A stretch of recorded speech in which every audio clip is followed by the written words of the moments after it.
Hello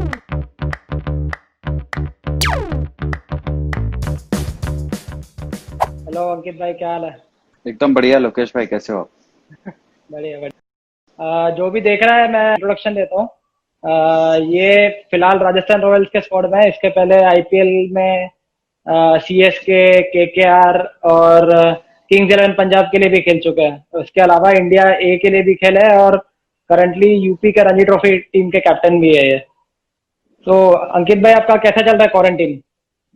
quarantine में अभी तो घर पे ही हूँ। अच्छा, ट्रेनिंग कर रहा था। हाँ हाँ। बाइक।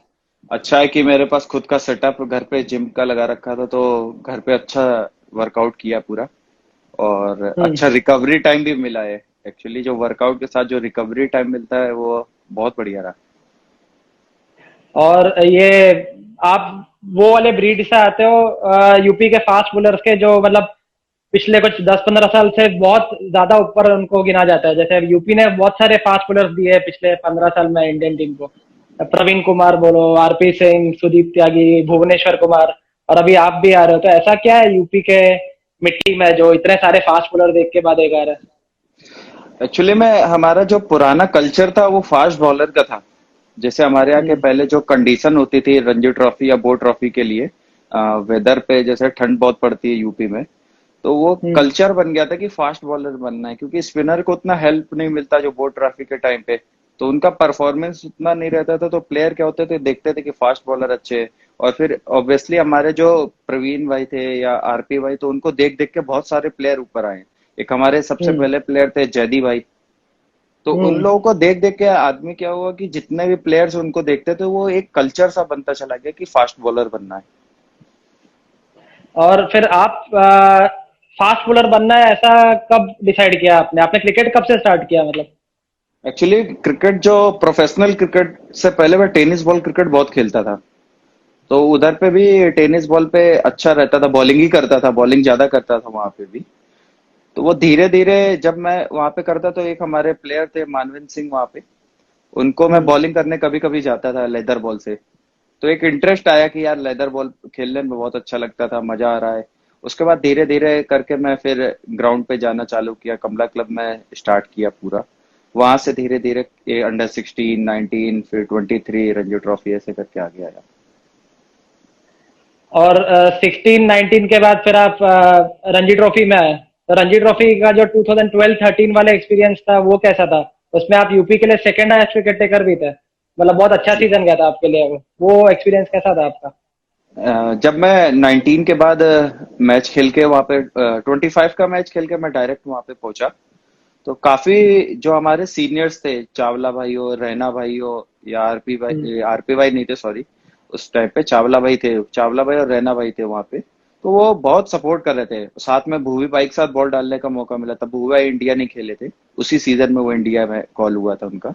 तो उनके साथ जो था एक्सपीरियंस बहुत अच्छा था कि वो लोग सपोर्टिव थे। प्रेशर नहीं आने दिया मेरे ऊपर। वो सीनियर थे, वो अपनी रिस्पॉन्सिबिलिटी जो होती है वो लेके रखी उन्होंने, और मुझको बैक करते रहे। तो काफी अच्छा था। रैना भाई और पीसी भाई हमारे कोच थे जो वेंकटेश प्रसाद, बहुत वो लोग क्या पॉजिटिव थे सारे लोग, मुझको लेके बहुत पॉजिटिव हम्म। एनर्जी दी उन्होंने। फिर उसके बाद इतना अच्छा रणजी ट्रॉफी सीजन गया आपका, और आपने आईपीएल का डेब्यू किया सीएसके के लिए। जी। सीएसके ऑलरेडी एक इतनी बड़ी टीम थी जो तब तक 2 ट्रॉफी जीत चुकी थी। तो आपको लगा था कि आप सीएसके के लिए खेलेंगे और आपको पहला ही मैच खेलने मिलेगा? जब मैं टीम के साथ ज्वाइन हुआ तो मैं पहली बार सारे बड़े प्लेयरों से मिल रहा था। धोनी भाई हो हम्म या माइक हसी हो उस टाइम पे, बेन हल्फेन हाउस, और ये सब काफी सारे जो इंटरनेशनल प्लेयर, तो फर्स्ट टाइम मिलके तो मैं उनको ही देख रहा था कि यार इनके जिनको मैं टीवी पे देखता था, फॉलो करता था। बेन अल्फेन हाउस को मैं काफी वॉच करता था क्योंकि आउटस्विंग बॉलर था, तो बहुत वॉच करता था उसको। तो वो सब देखता था, तो बहुत अंदर से एक फीलिंग आता था, यार इनको मैं टीवी पे देखता था, आज मैं इनके साथ खेल रहा हूँ। उसके बाद जब मैं फर्स्ट मैच में मुझे मिला, तो थोड़ा सा प्रेशर में आ गया कि यार मैं मैच खेलूंगा कैसे होगा।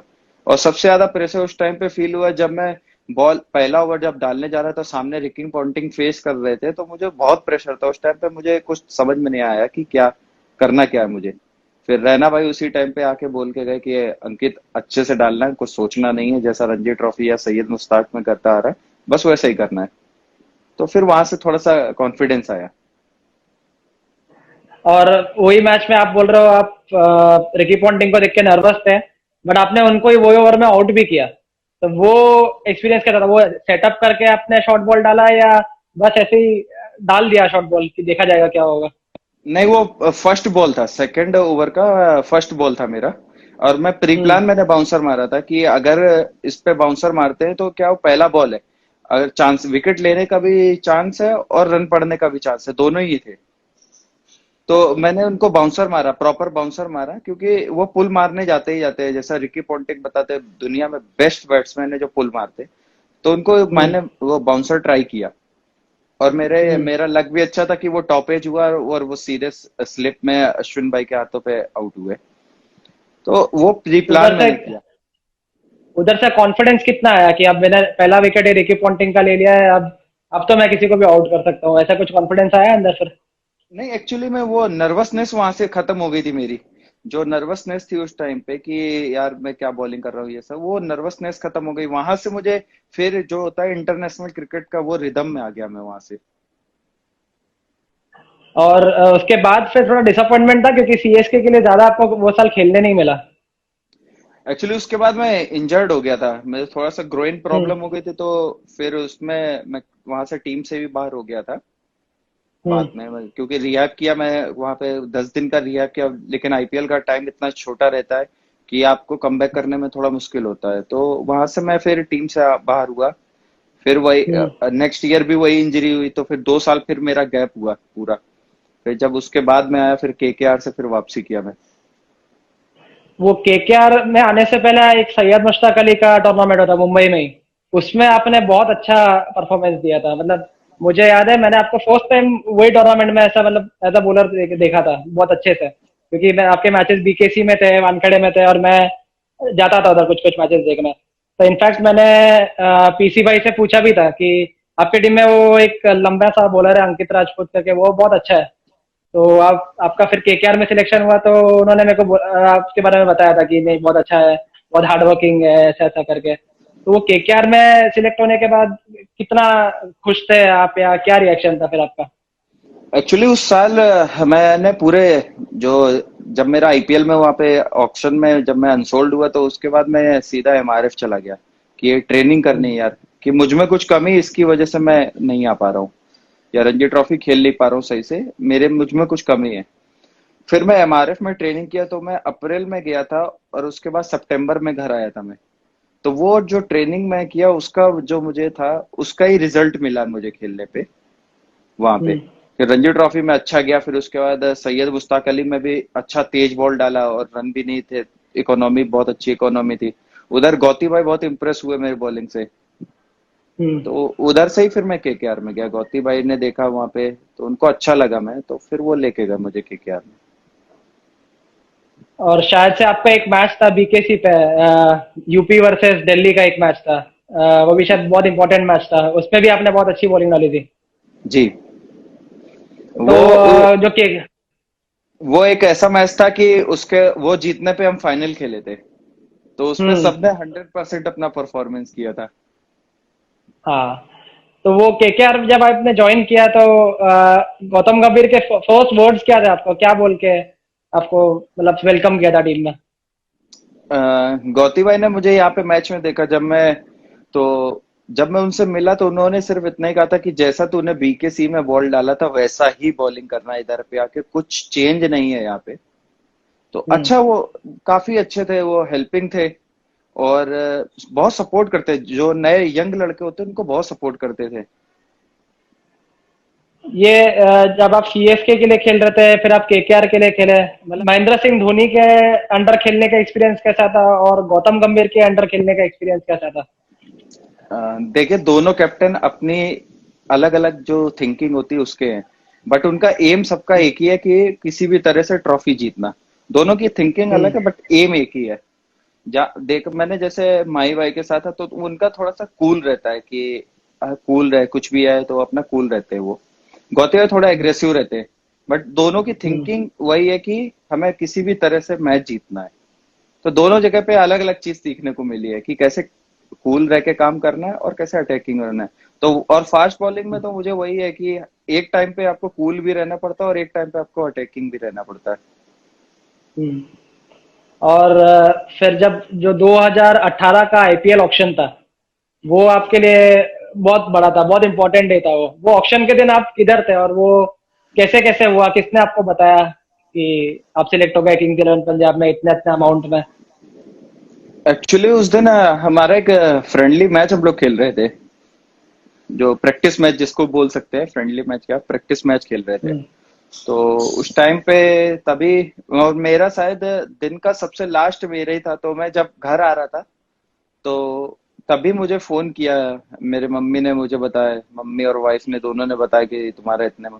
तो मैंने उनको बोला भी कि यार एक बार फिर से चेक करो, 3 करोड़ में नहीं होगा यार। उनको बोला कि 3 करोड़ में नहीं होगा। हमने कहा किसी और का तो नाम नहीं देख लिया, फोटो देखो उसमें आप पहले एक बार। तो हाँ। उन्होंने कहा नहीं नहीं तुम्हारे ही है, 3 करोड़ में है। तो मुझे उस टाइम बिलीव नहीं हो रहा था कि मैं 3 करोड़ में बिका हूँ। आपका बेस प्राइस 30 लाख था, 30 लाख से 2 जीरो सीधा बढ़ गए, 3 करोड़ जी पे जी आ जी गए हो। जी। एक जीरो बढ़ गया। तो मतलब वो कितना खुश थे आप, और आपके फिर एरिया में कैसे सेलिब्रेट किए वो सब? एक्चुअली मैं उस टाइम पे हमारे यहाँ पे मेरा एक फ्रेंड था, उसकी थोड़ी तबीयत खराब थी, हॉस्पिटलाइज था, तो इतना सेलिब्रेट नहीं किया था। बट हम्म। हम लोगों ने अच्छा सेलिब्रेट किया बाद में, जब मैं आईपीएल खेल के आया तब सेलिब्रेट किया अच्छा, क्योंकि सीजन भी अच्छा गया हुआ था मेरा। तो काफी हम्म। सेलिब्रेट किया वहां पे, अपने दोस्तों के साथ बैठा, फैमिली के साथ पूरा टाइम दिया। और जो आपके यूपी के टीममेट्स थे, उन्होंने आपसे कोई ऐसा पार्टी वगैरह नहीं मांगा? जैसा अभी मैं परसों पीसी भाई का देख रहा था, उन्होंने बताया कि जब उनको सीएसके ने ये साल इतना महंगे में लिया, तो पार्थिव पटेल ने उनको बोला कि मेरा पूरा होटल का खर्चा तू उठाएगा गुजरात में। नहीं, ये तो रहता ही है। जैसे अभी क्या, रणजी ट्रॉफी में जैसे पूरी टीम एक साथ रहती है, तो डिनर पे पूरी टीम एक साथ जाती है, तो उसमें क्या होता है कि जैसे एज अ सीनियर आप खुद ही कर सकते हैं कि जूनियर से नहीं करना है, खुद ही पार्टी दे दी सबको। तो ये तो हमारा हम्म। होता ही रहता है कि जैसे अब आईपीएल में हुआ मेरा, तो वहां पे गए, फिर सारे जो लड़के आसपास के हमारे जो हैं जानने वाले दोस्त हैं, उनके साथ हम्म। गया, पार्टी किया। तो ये सब कभी ओकेजन पे, कभी बिना ओकेजन के भी होता है। और फिर किंग्स इलेवन पंजाब के लिए आप आपके सेकंड मैच में ही man of the match performance दिया आपने। एक मतलब 2 विकेट लिए आपने दिल्ली के अगेंस्ट, और वो भी 2 बड़े विकेट, पृथ्वी शॉ और ग्लेन मैक्सवेल। तो आपने पहले 6 ओवर में ही गेम पलटा लिया था। वो ज्यादा हाई स्कोरिंग गेम नहीं था, और आपने किंग्स इलेवन की तरफ पूरा गेम लिया है। तो वो वाला एक्सपीरियंस कैसा था आपका? एक्चुअली मैं उससे जब मैं और वीरू भाई बात कर रहे थे, वहां पे बैठे हुए थे, वीरू भाई से बात कर रहा था, तो वीरू भाई बोल रहे थे कि यार लो स्कोरिंग है बट ऐसा भी नहीं। मैंने बोला, उनको बोला कि स्लो विकेट है, शायद डिफेंड भी किया जा सकता है ये। तो मैं कहा हम्म। अच्छा अटैक करेंगे तो डिफेंड कर सकते हैं। अगर 6 ओवर में हमने 2-3 विकेट निकाले वहां पे, मैं बात कर रहा था वीरू भाई से ऐसे कि 2-3 विकेट निकालेंगे तो हो जाएगा। तो मैं पॉजिटिव हम्म। इंटेंट के साथ गया कि नहीं यार, या तो विकेट निकालने हैं मुझे, ये 2 विकेट अगर मैंने लिए 3 ओवर में, शुरू के 6 में 3 ओवर मुझे डाले, तो मैंने कहा 3 ओवर अगर मैंने अच्छे निकाले तो गेम में आ सकते हैं। और वैसे ही फिर प्लान किया, तो वो 2 विकेट मुझे मिले और दोनों अच्छा ही हुआ। फिर उसके बाद एजे टाई ने अच्छा बॉल डाला, मुजीब ने डाला, हम मैच जीत गए फिर। एंड्रू टाई ने भी बहुत अच्छी बॉलिंग डाली थी, और वो फिर लास्ट ओवर शायद से मुजीब ने डाला था, जी जी जी और वो गेम चेंजिंग हो गया था आपके लिए। जी जी और जी उसका नेक्स्ट मैच भी आपने फिर एक और 5 विकेट ले लिया, एक और मैन ऑफ द मैच का ट्रॉफी मिला आपको। जी। और उसपे भी बड़े बड़े विकेट, शिखर धवन था उनमें से, केन विलियमसन था। तो वो मनीष भी भाई। मनीष पांडे था। इतने बैक टू बैक इतना अच्छा परफॉर्मेंस देने के बाद आपका कॉन्फिडेंस कितना आया था? एक्चुअली उस जो दिल्ली वाला मैच था ना, वो लो स्कोरिंग था ना, उसमें अच्छा बॉलिंग किया, तो हम्म। कॉन्फिडेंस लेवल काफी ऊपर हो गया था कि अब मुझे पता है। और अच्छा था जैसा मेरा माइंडसेट चल रहा था, बॉल उसी हिसाब से मेरा चल भी रहा था वो तब। तो अच्छा था, जो मैं प्लान कर रहा था वो एग्जीक्यूट करता जा रहा था, 100% एग्जीक्यूट हो रहा था, तो इजी हो गया था मेरे लिए वहां पे। हम्म। मतलब वो उस टाइम का, शायद अभी का मेरे को नहीं पता, बट अभी तक का शायद बेस्ट रिकॉर्ड है for an uncapped Indian player.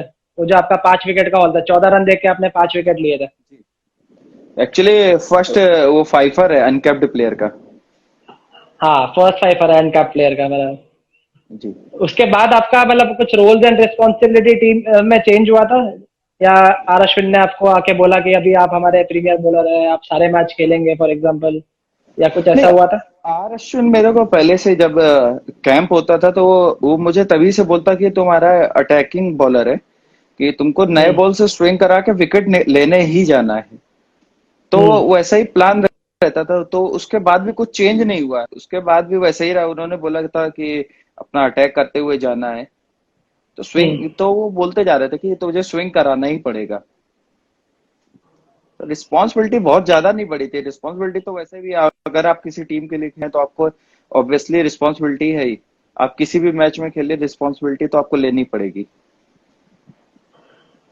अब ये साल अगर आईपीएल हुए तो आप राजस्थान रॉयल्स के लिए खेलेंगे, तो राजस्थान रॉयल्स में स्टीव स्मिथ के कैप्टनसी में खेलने के लिए कितने एक्साइटेड है आप? और आपके हिसाब से जयपुर के पिचेस पे खेलना मतलब हाँ, आपके लिए, आपके हिसाब से इजी रहेगा या आपको हेल्प करेगा उधर का विकेट?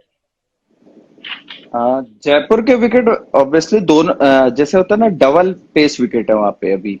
हम्म। जैसे लास्ट मैच हम लोग खेले थे तो उसमें थोड़ा डबल पेस विकेट चल रहा था। और हम्म। बट अभी तो मुझे पता नहीं, क्योंकि कंडीशन चेंज होगी, क्योंकि सितंबर के आसपास अगर आईपीएल होता है तो सितंबर के आसपास ही होगा जाके। तो उस टाइम पे हम्म। अच्छा वहां का वेदर रहता है तो हेल्पफुल रहेगा वहां पे। और स्टीव स्मिथ की बात है, ऑस्ट्रेलिया की जो ऑस्ट्रेलियन कैप्टन है वो, उनकी थिंकिंग अलग होती है, तो उनके साथ खेलने का ऑब्वियसली अच्छा ही लगेगा मुझे, हम्म। कि क्या उनसे कुछ माइंडसेट बात रहता हुई है आपकी, है। आपका एक्चुअली आरआर कैंप में उसके बाद? स्टीव हाँ। स्मिथ से मेरी बात नहीं हुई, बट आरआर के जो कोचेज हैं हमारे, उनसे बात होती रहती है। रेगुलर टच में हम हम्म। लोग, आप जो प्लेयर्स हैं आपस में रेगुलर टच में सारे। तो एक अच्छा जो बॉन्ड होता है टीम के लिए वो बनता जा रहा है। और आप जैसे सब लॉकडाउन चालू है उसमें फिटनेस के लिए आप क्या कर रहे हैं? आरआर की तरफ से आपको कोई एक स्पेसिफिक फिटनेस के लिए कुछ ड्रिल्स मिले हैं या आप खुद से कर रहे हो कुछ? नहीं, जो आरआर के बॉलिंग कोच हैं स्टीफन जोन्स, उन्होंने तो अपना प्रोग्राम दिया है, वो तो मैं फॉलो कर ही रहा हूँ। उसके अलावा भी मैं अपने जो मेरे जो पर्सनल ट्रेनर है मैं उनसे अपना टच पे रहता हूँ, जो उनका भी प्रोग्राम है मैं फॉलो कर रहा हूँ वो भी। और जो बॉलिंग में ड्रिल है तो हमारे जो कोचेस ने जो हमको बताया हुआ है, उनके उनके मतलब वो हेल्प लेता रहता हूँ, क्योंकि आप क्रिकेट में कभी परफेक्ट नहीं हो सकते। हम्म। आपको कुछ ना कुछ करना ही पड़ेगा। तो वो अभी मैं स्किल में वही ड्रिल थोड़ा बहुत कर लेता हूँ। फिर अभी आईपीएल के बाद अपन बात करते हैं आपके डोमेस्टिक परफॉर्मेंसेस की। आपने 2012-13 में मतलब बड़े यूपी में उस टाइम पे बड़े दिग्गज प्लेयर्स थे, अच्छे फास्ट बॉलर्स थे, उनके शैडो में आपने आपका डेब्यू किया। बट आज 6-7 साल बाद आप वही टीम के कैप्टन बन गए हो, तो वो जर्नी कैसा था आपका यूपी में? एक्चुअली में जो रिस्पॉन्सिबिलिटी है ये, एक रिस्पॉन्सिबिलिटी दी है हमारे जो स्टेट ने, एक रिस्पॉन्सिबिलिटी दी हुई है कि ये आपको रिस्पॉन्सिबिलिटी है। और कैप्टेंसी मिलना है ऑब्वियसली एक ऑनर की बात है मेरे लिए, कि यूपीसीए ने ऑनर किया हुआ है मुझे कि आप कैप्टन है यूपी के। इतने बड़े हम्म। स्टेट के आप कैप्टन होना एक ऑनर की बात होती है। काफी अच्छा लगा इस साल, हमारे जो प्लेयर्स थे उन्होंने भी बहुत वहाँ पे परफॉर्मेंस की हुई है, तो बहुत सपोर्टिव है। हमारा अक्षदीप है, और सैफ था हमारा, जो हमारे और नए हम्म। लड़के हैं, उपेंद्र यादव जो विकेट के पीछे रहता है, तो काफी कुछ वो पीछे से बताता रहता है कि यार अंकित ये कर सकते हैं। क्योंकि फास्ट बॉलर हूँ, कभी कभी बाउंड्री पे जाना पड़ता है, तो वो लोग क्या हम्म। होते हैं उस टाइम पे, वो लोग वहां पे देख लेते, तो इजी हो गया था मेरे लिए। और जैसे हमारे और आप? सौरभ कुमार है टीम में, जो सौरभ कुमार है हम्म। हमारा सबसे एक इजी, जो मतलब गेम को इजी कर देता है, वो सौरभ कुमार है हमारी टीम में। सौरभ कुमार बहुत इजी हम्म। करता है हमारे लिए गेम। आप जब इंडिया ए के लिए खेल रहे थे तो शायद सौरभ कुमार ही लीड भी कर रहा था यूपी को। इंडिया के टाइम पे सौरभ कुमार नहीं लीड कर रहा था। नहीं नहीं, यूपी के टीम को। वो एक मैच में, यस यस यस, हाँ वो हाँ। सौरभ कुमार ने किया था अगेंस्ट सौराष्ट्र किया था। हम्म। जी। तो आप जब इंडिया ए के लिए या कोई दूसरा टूर्नामेंट खेलने जाते हो बड़ा, या इंडियन टीम के साथ जाते हो जब कहीं, तो आपको कुछ टेंशन रहता है कि यार मेरा रणजी ट्रॉफी का टीम काफी यंग है, मतलब आपका ध्यान पूरा उधर ही हो कि वो लोग कैसा कर रहे हैं, जीत रहे हैं कि हार रहे हैं, ऐसा कुछ होता है आपके साथ? एक्चुअली जब गेम खेल रहे होते तो गेम पे फोकस रहता है, उसके बाद तो अपने प्लेयरों पे रहता ही है कि रात के टाइम पे जब फ्री रहते हैं तो थोड़ा सा कि प्लेयरों से बात किया, क्या चल रहा है क्या नहीं चल रहा है। तो वैसे ही जो हम्म। हमारे प्लेयर है उनसे बात कर लेते हैं, तो वो बताते रहते हैं कि ये भैया ये हुआ, तो अच्छा लगता है कि हमारे प्लेयर भी वहां से पूछते रहते हैं कि आप क्या कर रहे हो, टीम के बारे में भी बताते रहते हैं। फिर जब आप इंडिया ए खेल रहे थे तो आपको ऐसा लगा कि अब यार मैं एक स्टेप ही दूर हूँ इंडिया खेलने से, या आपको राहुल द्रविड़ भाई से या किसी दूसरे कोच से कुछ मिला कि कुछ मोटिवेशन मिला कि आप जल्दी इंडिया खेल सकते हो, या ऐसा कुछ सिग्नल मिला हो? एक्चुअली इंडिया ए के बाद अगर आप देखें तो स्टेप केवल इंडिया टीम रह जाता है। तो वहां हम्म। पे पहुंचने का मतलब है कि आप वहां से ज्यादा दूर नहीं है, बट आपके लिए आपको उस टीम में पहुंचने के लिए भी काफी परफॉर्म करना पड़ेगा। आप अगर किसी को मैच करना है, या तो आप बुमराह को मैच करना पड़ेगा या ईशांत भाई को मैच करना पड़ेगा, अपना लेवल उनको मैच करना पड़ेगा, तब आप उस टीम में जा पाएंगे। तो वहां पे हम्म। पहुंचने के बाद ये लगता है कि भाई और मेहनत की जरूरत है, कि हमने मेहनत की है तो इंडिया ये तक तो हम पहुंचे, लेकिन उसके बाद और मेहनत करेंगे तब उस इंडिया टीम में पहुंचेंगे। आपका एक इंटरव्यू देखा था मैंने, आप ने बताया था उसमें कि आप ईशांत शर्मा को बहुत फॉलो करते हैं, आपने उनकी तरह बीच में बाल भी बढ़ाए थे, जी तो जी जी उसका जी। क्या स्टोरी है? एक्चुअली में अगर आप देखिए तो इंडियन जो फास्ट बॉलर हैं उनमें से टेस्ट क्रिकेट में ईशांत भाई का ही नाम है इतना कि उन्होंने 90 टेस्ट मैच खेले, ऑलमोस्ट 100 होने वाले हैं उनके। तो इन हम्म। कंडीशन में जब टर्नर विकेट या डेड विकेट पे और वो इतने मैचेस खेल रहे हैं और इतना टाइम से खेल रहे हैं, तो एक लेजेंड है, तो लेजेंड को तो हम्म। ऑब्वियसली फॉलो ही करना चाहिए। तो हम्म। वैसे हमारे और भी पुराने जो प्लेयर्स थे, जैसे मैं अजीत भाई को भी बहुत फॉलो करता हूँ, अजीत आगरकर जी, उनको फॉलो करता था जब हम्म। मैं बचपन में क्रिकेट स्टार्ट किया था। तो वैसे हम्म। वैसे जैसे एज बढ़ी तो ईशांत भाई को देख रहा था, तो अभी उनको फॉलो कर रहा हूँ मैं। मोहम्मद कैफ का एक ट्वीट था कि ग्लेन मैकग्रा आपको बहुत हाईली रेट करते हैं बॉलिंग में, तो ग्लेन मैकग्रा के साथ भी आपका कोई कन्वर्सेशन हुआ है पहले, या उन्होंने आपको कोई टिप्स दिए हैं? मैं एमआरएफ में जब ट्रेनिंग करता हूँ तो वहाँ पे ग्लेन मैकग्राथ हम्म। जी के हेड कोच है, तो उनके साथ काफी टाइम मिलता है हम्म। हमारे हम लोगों को। तो वो अच्छा, हम्म। उन्होंने जो अपना एक्सपीरियंस बताते रहते कि क्या कर सकते हैं क्या नहीं करते हैं, कैसे विकेट निकालने हैं, किस कंडीशन में क्या करना है, तो वो बताते रहते थे, तो उससे काफी कुछ अच्छा लगा। और जब ऐसे इतना बड़ा लेजेंड आपको बोलता है कि ये आगे जाके अच्छा करेगा, तो अलग सा एक मोटिवेशन मिलता होगा कि यार अब तो मेरे को खेलना ही है, इतना मेरे पे एक्सपेक्टेशन है, अब मेरे को बड़ा खेलना ही है। बिल्कुल। अगर इतना बड़ा प्लेयर आपको कहते आपकी तारीफ करे या आपको मोटिवेट करेगा, तो आपको भी लगेगा कि यार मुझे करना ही है। हम्म।